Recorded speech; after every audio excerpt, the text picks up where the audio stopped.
Today, we have three fantastic speakers joining us. So we have Kate Hodgson from Halley House School, we've got Amy Brocklesby from Kingsdale Foundation School, and we've got Claire Horacek from St. George's C of E School.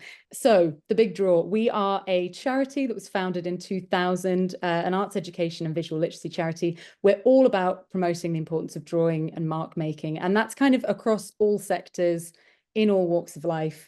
But in education is it's a huge part of the work that we do. The Big Draw Festival is probably what we're most well known for. And it's a worldwide celebration of drawing. So every year it takes place throughout October, and we have organizations of all different shapes and sizes taking part. And yes, schools are a huge part of that. So schools tend to make up about 50% of our Big Draw organisers, and we value every single one of you. So thank you so much for everything that you do for us. And so this year is our 25th anniversary year, and the theme is Drawn Together. We wanted a theme that would kind of encapsulate everything about the Big Draw, which is quite a big ask, but we kind of came around to this idea of community and collaboration and connection, and the role that drawing plays in connectivity and in bringing people together. To sign up to the Big Draw Festival, there are a number of different subscription levels. This year, for our 25th anniversary year, we're very happy to say that we have removed the subscription fee for non-fee paying schools. To sign up to the Big Draw Festival, you just head to our website, click on Join Us, and you'll see a number of different membership kind of options. And I'm going to pass on to Kate at Halley House. Hi, my name's Kate Hodgson. I'm an artist educator and I've been teaching art at Halley House for 10 years. So it's kind of quite a long professional practice I've had at the school. So here kind of encapsulates 10 years work in one slide. So drawing is really essential in the curriculum that I built. There were all the pictures there that you saw and the art gallery. This slide is of my MA work. So this is where I use children's free drawings. So before they come in the art room, we do free drawings for 5 minutes, and they're beautiful and they're often discarded. So I redrew them for my MA to give them status and amplification, and they're quite unusual. So this shows that we don't really appreciate children's free drawings as much as we should do. So here's a film. So I use the wallpaper to cover an educational desk. So here kind of asking questions about the structure of education. So the interior has the children's drawings and the exterior has the children's drawings. And these are all not unnamed drawings. So they're not in a book, they're not curriculum linked, they're absolutely free drawings. So they're quite rare in education. And I think we can tell this by the way that they're quite unusual. We're not used to looking at drawings like this. So that's my MA show, and the drawings there, amazing, beautiful, stunning drawings. Very, very difficult to redraw them because the draftsmanship is so skilled of young children. And then this is my inspiration is Betty Edwards. So I'm a jewellery designer myself. So it's very important when you're using expensive materials to draw a lot. And I'm botanically obsessed. So I think it's really important that children are exposed to artist educators in primary education who have the experience of learning to draw, because it's a kind of physicality. You know, the learning is contained in the body and the paper is often discarded when we're learning to draw.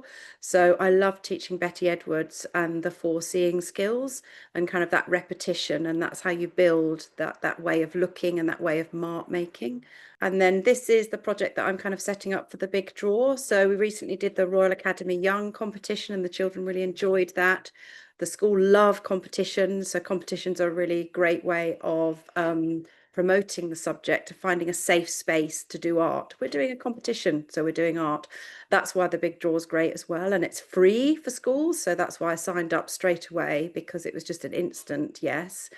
So I want to do postcards and send the postcards home and have the postcards in school, and then have an exhibition of the postcards and use these as a competition to select some to have window stickers, so we can actually get the artwork up in school in a really kind of professional, immediate way, and the children can live with the liveliness of their own drawings. So yeah, so that's my presentation.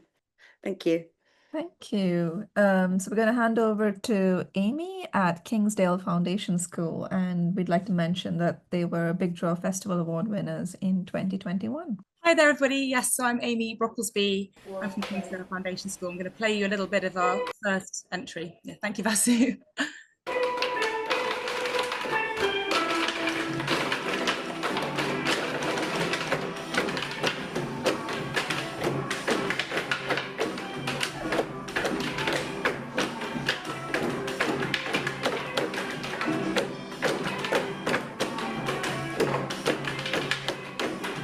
Why we love the Big Draw at Kingsdale. So we actually did also win that year as well, which is fantastic.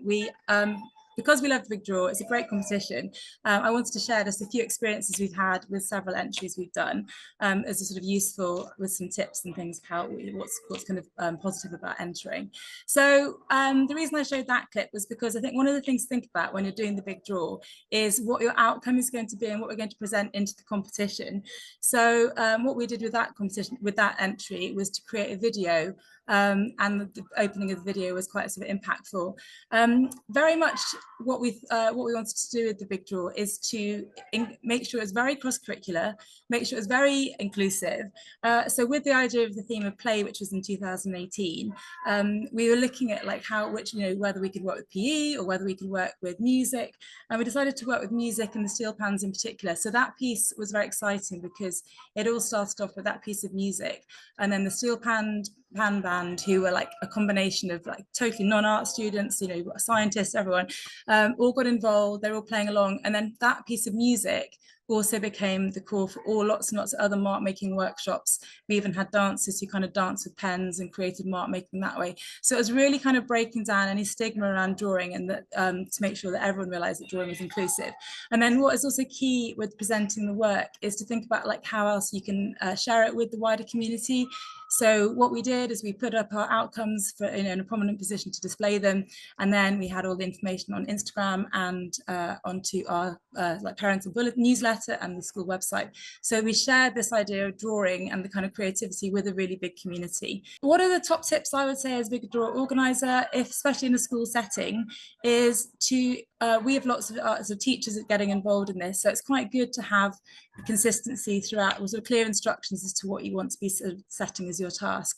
So in 2019, when we joined the Drawn to Life project, we set a sort of we made like an internal theme where we looked at as post-lockdown, we looked at sort of social media and impact on education and learning through that. So we made a sort of instruction sheet to share with our wider community. So it went online, went on our Instagram, handed it to all the different teachers getting involved with kind of instructions about how to make this was a patchwork we made with everyone sort of slowing down and sewing and drawing and taking ideas from the internet and kind of turning it into a community quilt.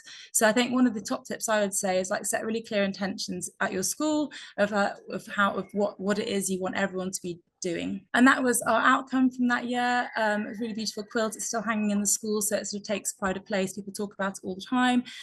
When we did these sessions was at lunchtime clubs. We had special Big Draw clubs.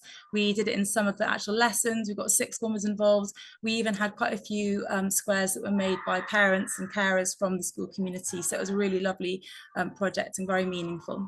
And then in Big Draw 2021, which was a winning one, we really focused on what make the change meant. That was the theme for the year. So we thought the students really decided on what that was going to be. We discussed a lot about if it's identity, is it LGBTQ+, is it kindness, is it mental health, was it about diversity?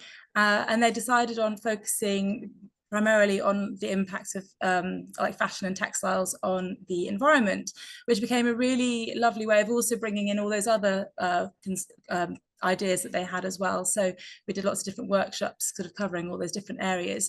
But I think one of the things that was really successful about this was the idea of the use of materials. We tried not to use new materials. So our drawing canvas was clothes. We used loads of different techniques, and sort of the kids really took autonomy over like what they wanted this to be. they came up with a sort of slogan, which was like, be the change. They were like, they did like a video, did lots of recordings talking about the sort of importance of environmental, the impact of fast fashion. And what was also lovely is we got our sixth formers involved. We turned it into one of the projects that they did in sixth form. So we had some like a really kind of good variety, real breadth of quality of work as well. And then the photographers really got involved in kind of styling the shoot and taking photographs, and one of our brilliant sixth formers put it together as a really lovely video. So I think what was really successful about that one was kind of the real autonomy that the students took on board with it, and like it was a really lovely, strong outcome with some really beautiful photography. So yeah, they took ownership, some lovely pictures of the kids kind of getting involved. You can see there's real excitement, you know, they really got excited about it. It is lovely. The kids really do love doing the big draw. And then yeah, so that project we did was really nice. Big Draw very kindly said that they put us up as a case study. So if you want to kind of go and read a bit more about what we did in that project, it is actually also on the Big Draw website. But yeah, we love the Big Draw. It's an amazing, amazing project. And yeah, we love being involved. So thank you so much. That was amazing. So next up we have Claire Horacek from St. George's Church of England School. Over to you, Claire. Thank you very much, Matilda, for asking me to share our Big Draw story from St. George's Primary, Worcester. Well, like everybody else, I love the Big Draw too. I love its whole ethos and that it's just a pure celebration of drawing. So this is our first Big Draw, which was in 2006. No, actually, it wasn't. And the first Big Draw was in 2006, Our Amazing Space. And then the second, this is a picture from the Drawing Inspiration Award, produced a booklet 3 years running in 2006, 7 and 8. And we got mentioned in all 3. So that was very, very exciting. So yes, and this features our first winners project. So it was a very, very exciting time. And so I was a mum at the school who volunteered to run a Big Draw 2 decades ago. I was a slightly jaded teacher who was teaching too many A-level and GCSE pupils. So the very trusting head put me together with another teacher mum, Helen Zini, and together we have run Big Draws for the last 2 decades. So what you can see here, I'll just play this, is our Making Maths Arty Big Draw. And luckily, Drawing Inspiration Awards produced a CD, so I have a copy of this from the CD booklet. So we brought in an animator for this project, and that was in the good old days when the county council still gave you grants to employ artists in schools. And we worked with children in the whole school to produce mathsy art, which was made into a backdrop to the animation, which shows a girl going on a journey and solving maths problems through drawing, which is an excellent lesson, I think. So I'll just fast forward this a bit. There, and you can see the younger children did loads of drawings, which we then worked with the Year 6 pupils to make the animation. So then next slide. Okay, so here we're moving on to playing with the Lost Words Big Draw, which is a 2018. We were inspired by Jackie Morris and Robert Macfarlane's book. And as you can see here, we ran workshops for Key Stage 1 and reception pupils and carers. And we encouraged the naming and drawing of the natural materials we were playing with in whatever language the families spoke. So you can see a large piece of paper that we did printing, we did hand printing, we had materials, we drew, we printed, and we worked with the reception children in the top on the large sheets of paper, and just encouraged finding materials and drawing with whatever things they could find, using paint and having loads and loads of fun. And then this takes us to 2020. So this was a hard year, wasn't it, for everybody? I'll just, will this play if I do this? Oh, hang on, back. Go back, sorry. Okay, so that's going to play. So so what we did for this year is that we made a Facebook page so that we could share activities and families could share activities to do at home. We scheduled online workshops led by us and some parents and other teachers.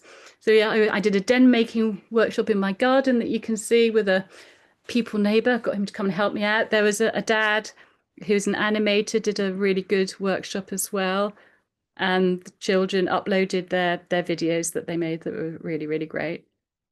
Kate Horacek shared his latest book. I guess it just come out that spring, and the children created characters that that he showed them how to make. Where's that? That's coming up in a minute. Yeah, so those are characters from his latest book that some children had done. And then it culminated in a tea party that we had, where we a few of us got together outside and got a load of food and cutlery and, you know, crockery. And so we had a tea party and drew what we were eating and shared that. And then, as you could see, you know, we encouraged children to exhibit their artwork in windows. Sad time, wasn't it, really? Anyway, and then moving on. So then we move on to our sensory big draw. So we had lots of activities here. We had a whole Saturday day. Collected smelly weavings, you can see on the left. The children in art club collected materials, and we drew the material, the natural materials. We had people from across the residential home across the road came in and did some drawing with the media century, and then we had a room with music and lights for people to draw as well. Okay, and then the last big draw, drawing in motion. This is our most recent big draw. So by now, I'm not being paid by the school to do anything at the school. So we received a grant from the Worcester Art Society, which paid for me to have a day in the school to work with most of the pupils on activities. On the left, you can see the year threes had an indoor golf lesson, and so half the class drew the rest of the class playing golf, and then they swapped over. That was great fun. And then on the left, we got the art club made mobiles, which they hung in the trees in the school gardens, and then we did some drawing activities with the children there. Helen's friend is an Aardman animator, so she came along as well and brought a load of amazing models. So the children absolutely loved looking at her models and hearing stories about how making Shaun the sheep. And so that was this year's big draw. That was, yeah, drawing in motion. So that's our big draws story from the last 2 decades. Yes, that was fantastic. Thank you. Thank you all so much. That it's just immensely inspiring to see everything that you do and the responses to the festival and the themes every year. Yeah, that was really wonderful. Thank you all. Yeah, so now is the portion really to do the Q&A. I actually have a couple of questions from a couple of teachers that weren't able to sort of come today.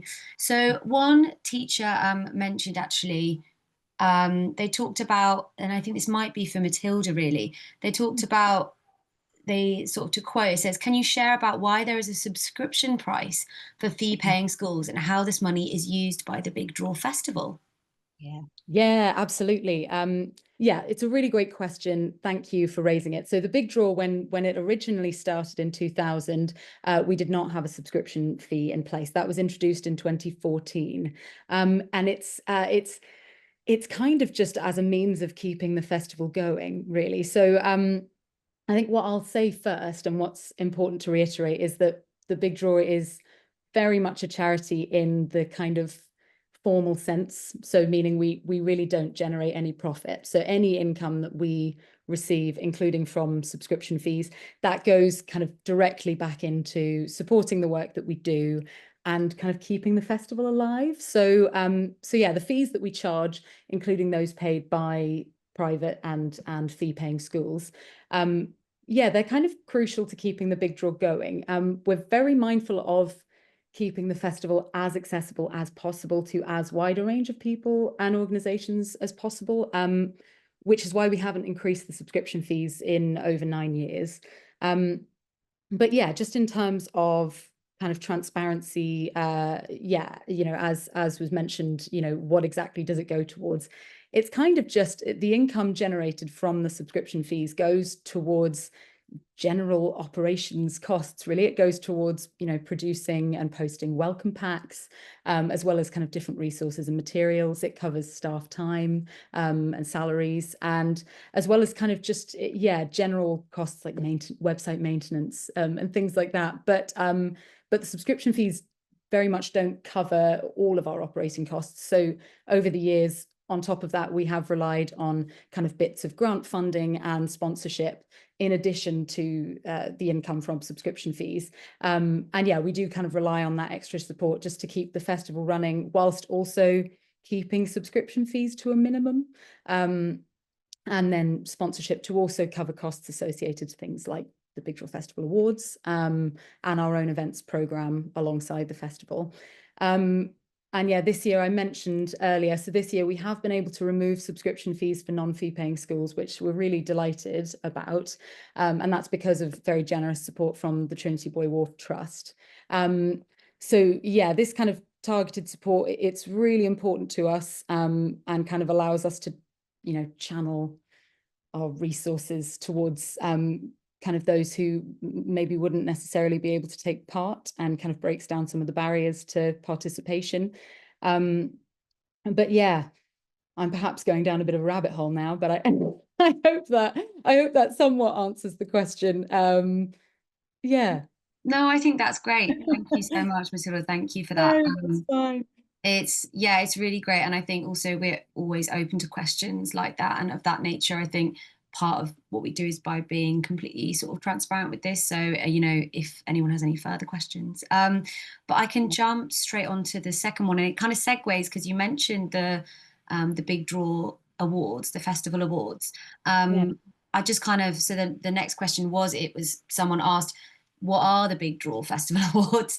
And is it something that's like kind of open, and how can I get involved, I suppose? So if anyone would like to sort of to take charge of that, please. Yeah, absolutely. Yeah, I mean, I'm happy to.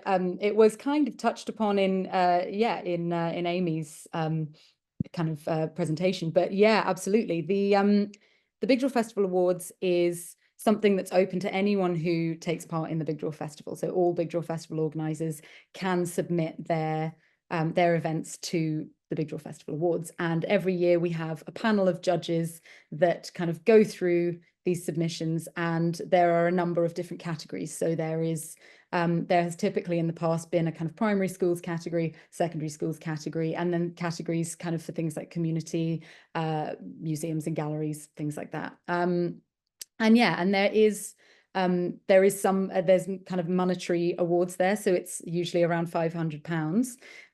And yeah, it's when you sign up to the Big Draw Festival, you will be able to see the form that you'll need to fill in, so you can kind of prepare before you run your event, prepare what you'll need to record. But yeah, the questions are kind of around what were your aims and objectives, what happened on the day or days, and what was the kind of outcome. And we do also ask for photos and visuals. It's really helpful to have kind of visuals to support the submissions. Yeah, I think that's, if anyone else had anything to add, please feel free. But yeah. Wonderful. Thank you, Matilda. Lovely. We've just had a question in from Catherine. Says, do the non-fee paying schools receive digital copies of the information sent to those who pay? I need inspiration. Yeah. So non-fee paying schools receive everything that the fee paying organizations receive. So you do get a welcome pack in the post. You do get access to all of the kind of digital resources on our website. Yeah, that's all still available to you. Wonderful. And I suppose the last question I've got, the question that someone brought to me was, at what scale does a Big Draw event have to be? And does the whole school have to be involved? Which I think is quite pertinent, because we were talking about large scale events the Big Draw is quite known for. But I suppose, does anyone have sort of any accounts of a smaller scale event that they've run? Or how would that sort of look within the educational setting? Yeah. Shall I answer some of that? Yeah, That'd be go great, for Amy. it. Thank you. Yeah, well, no, I just so in a school setting, I think what's quite important is, I think what you also like, you're sort of looking for is generally like large engagement and kind of sharing this idea of drawing to the wider community, which is something we've really kind of taken on board. Obviously within that, we run lots of smaller events, and I think what we've tried to do is kind of make them everything kind of linked together, so it can be kind of presented to the big draw as part of the awards in a kind of big piece that makes sense altogether. So I think one of the things that's important is to think about how it's impacting in a positive way lots of people, but it doesn't mean sort of everyone has to like physically get involved. But I think it's quite nice just to share this, like the excitement generated by the big draw happening in school. Even if people aren't directly involved about it, they tend to know about it from what they're seeing things going on, or they're seeing posters we've got up, or that's on the, you know, as I said, it's on our Instagram. So I do think it's quite nice to kind of share that it becomes something that is kind of quite widely known about in the school, if that makes sense. Yeah, absolutely. That's great. Yeah. And also, like in our school, when we've had, you know, parents can come with the children to do activities. That's been really nice. There are a lot of children whose parents don't have English as a first language who've moved to the country. And that's so nice because they really want to get involved with their children. But then if the language is a problem, they can come and do the drawing activities. So it's really, really inclusive. That's been really heartening to see. That's wonderful. So it's like intergenerational happening at the same time. It's not just sort of class by class. It doesn't have to follow. There's a bit of flexibility with the structure. That's great. Thank you. We've always done, the whole school has done drawing from September to October. It's like been a big draw season, but then we've done extra things as well with the families. Wonderful. That sounds lovely. Thank you. We have a question from Sam. Is there a day or a week where the big draw events in school should happen? Yeah, no, so great question. There's not a dedicated day for you to run the big draw. We are kind of so over the years the Big Draw Festival has very much grown to be a year-round affair, with October kind of being the flagship month. This year we are kind of honing back in on October and trying to bring a bit of focus back to the Big Draw Festival month itself, with other general big draw activity happening all year round. But the festival itself, we do tend to encourage it to be in October. But yeah, I mean, again, it is up to you. And if you wanted to do an event in your school that's outside of October, yeah, I mean, we're still just delighted that you're running an event. So yeah, that's not a problem at all. I have a question that came up last week, actually. Some people wanted to know how far in advance you need to start planning your event. Like maybe this is one for the previous organizers. Sort of, when did you sort of start planning your events? Yeah, that's a great question. Well, I was like planning during the summer holidays, get your mind working. But literally, I mean, I'm the sort of person who we plan as we go along. You know, we sort of start. Maybe we talk in August, maybe we talk in July. But then things develop during the 2 months. You know, that's just how it is. That's how I work. So yeah, I plan as much as you need to plan for yourselves. I think that's probably no. I think that's a good bit of advice, I think. Oh. Amazing. Okay. Do we have any other questions? Is anyone else anything else any burning questions that anyone might have? We've clearly just covered an incredible amount of ground today. All bases. I suppose actually, Amy, I wonder if you could share just how far in advance you plan, or what's the strategy? Because I think, because you were saying you've got this core and then lots of events around, and I'm just curious to see how that sort of works. Yeah, so let me think about it. I think that 2018 when we did the play, I think I started the school in September. So I think I was like, I'm going to do the big draw. So I probably started in September. We probably got really going with it in probably October, November time. I kind of just had like an idea just sprung on me, I think, and I think I just sort of, once I knew it, I just got on with it. But I think it is one of those things, and that as you know, we started off with steel pans, and then everything else has kind of spiraled from there. We just kept having more and more ideas, and everyone got involved with the teachers. All of the staff got involved and had ideas. So yeah, it kind of spiraled a bit, but we had this like core idea that everything kind of linked back to.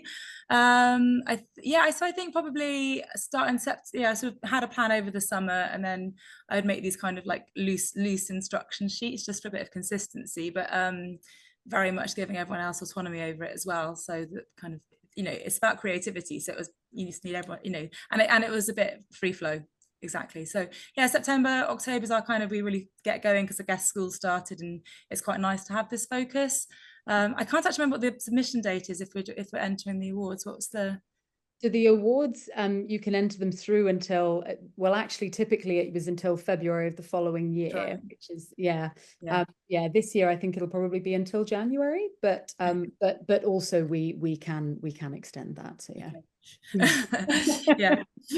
Yeah, that's great. So yeah, we sort of started in October, and then it just kind of carried on, and then yeah, I think probably as January came, we rushed into putting it all together. But it's nice. It's really lovely. It was just coming back to, we're doing the big draw, and it's, you know, adds a bit of excitement. So all good. Yeah. I'm sure that sounds really lovely. And thanks for, it's a really refreshing actually to see that it develops and there's to be a lot of flexibility with you both with the planning. Because I think it needs to naturally in that sort of school setting with everything going on. And it's quite nice that you can kind of fit this in. I was just thinking about sort of idea generation. I suppose my personal question for you would be, you know, you said you had this idea. Was it sort of, can you use a pre-existing idea that you've had and kind of weave it into that theme? Or do you sort of feel like every time you have come up with a fresh idea inspired by the theme, is that sort of, is it very linear like that? Or does it go, is it quite loose? I think it's a bit of both. So I think that your titles are so brilliant that they really kind of start making you think about what that could mean within, actually also within your own environment, because these things mean different things in different settings. So with, you know, we love doing cross-curricular activities. So I think when it was play, it was like, gosh, we can get involved with PE or music. So that was like my initial thought, okay, music. I'd also been made to play in a steel pan band one evening, which was kind of embarrassing, but I thought it's actually great. And you kind of, the other thing with steel pans is interesting because a lot of the kids who get involved with steel pans are really not arty, or they sometimes find it hard to concentrate in class, I've noticed. So getting those kids involved in something arty is also lovely. So sometimes I try and look for something that's a bit out of the norm within the art, and like within art, and then take it from there. I do a lot of Pinteresting for ideas, you know, kind of just Googling stuff like that. So it's pretty yes, the ideas just kind of come from different places really. But yeah, I think I sort of started with the title and thought, what could that mean, and try to look at it slightly conceptually or kind of from a different angle really, and then the ideas come from there. Wonderful. That's really encouraging. Thank you. It's really encouraging. And yeah, that we don't have to, you know, have that fully formed, and it can kind of be flexible. Excellent. Claire, did you want to add anything onto that about sort of your process? Well, only about submitting for the Drawing Inspiration Awards, that I really hate writing, you know, I really don't like doing that. So, but actually your forms aren't too bad at all. So don't that's what and now it's online, and it's very straightforward, and it's very good, and it all works, and there's no disasters. So so don't be put off, other teachers. So you can do it, you can just get it done. Make notes, scribble. Yeah, I was going to make notes a little bit about, because they say how many people got involved, so it's quite good just to have a little tally about kind of roughly how many people are doing things at what time. So that's quite useful. And then get a nice coffee somewhere and just do it. Just do the writing, and then uploading the photo. The nice bit, isn't it? I like that. I think that's very good advice. So just close your eyes, do the writing faster, and then the photos. But yeah, no, that's really encouraging. Thank you, Claire, that we can as well just remind us that we can do it online. You know, you can come back to it. It's that sort of, you know, it's not designed to trip you up. Brilliant. Thank you so much to you all. Yeah, no, this has been really wonderful and really inspiring. Thank you.